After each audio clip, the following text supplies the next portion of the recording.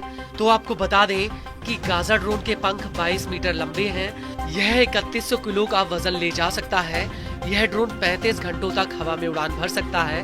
Gaza drone 350 kilogram प्रति घंटा की रफ्तार से उड़ान भरता है। ईरान का नया ड्रोन 500 किलोग्राम तक विस्फोटक ले जा सकता है। ये 13 बमों को ले जाने में सक्षम है।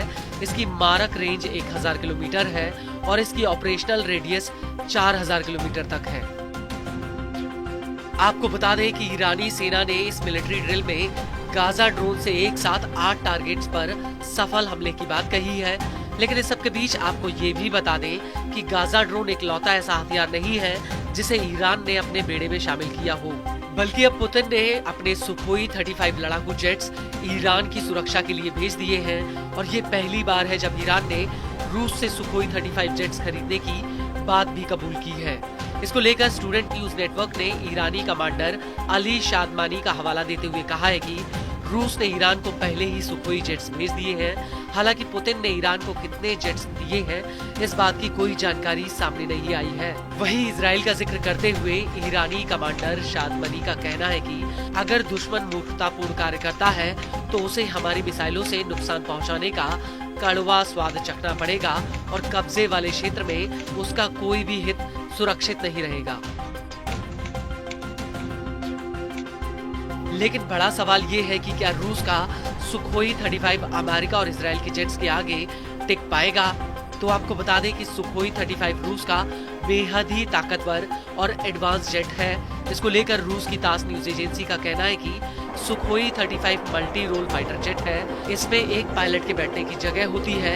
इसका लेटेस्ट वर्जन 20,000 मीटर यानी 65,600 फीट की ऊंचाई पर उड़ान भर सकता है। इसकी अधिकतम स्पीड 2500 किलोमीटर प्रति घंटा है।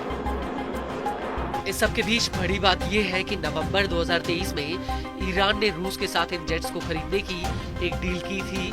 हालांकि उस वक्त भी ये बात साफ नहीं हुई थी कि आखिर ईरान कितने जेट्स खरीद रहा है। और इसके बाद नवंबर 2024 में ईरान और रूस ने एक व्यापक रणनीतिक साझेदारी की डील की थी। हालांकि इस समझौते में हथियार खरीद का कोई जिक्र नहीं था, लेकिन उस वक्त दोनों देशों ने ये जरूर कहा था कि वो सैन्य तकनीक सहयोग करेंगे। आपको बता दें कि ईरानी एयरफोर्स के पास कुछ दर्जन भरी एयरक्राफ्ट बचे हुए हैं। इसमें कुछ रूसी जेट्स हैं। इसके अलावा ईरान के पास 1979 की इस्लामिक क्रांति से पहले खरीदे गए अमेरिकी मॉडल के एयरक्राफ्ट हैं जो अब बूढ़े हो चुके हैं।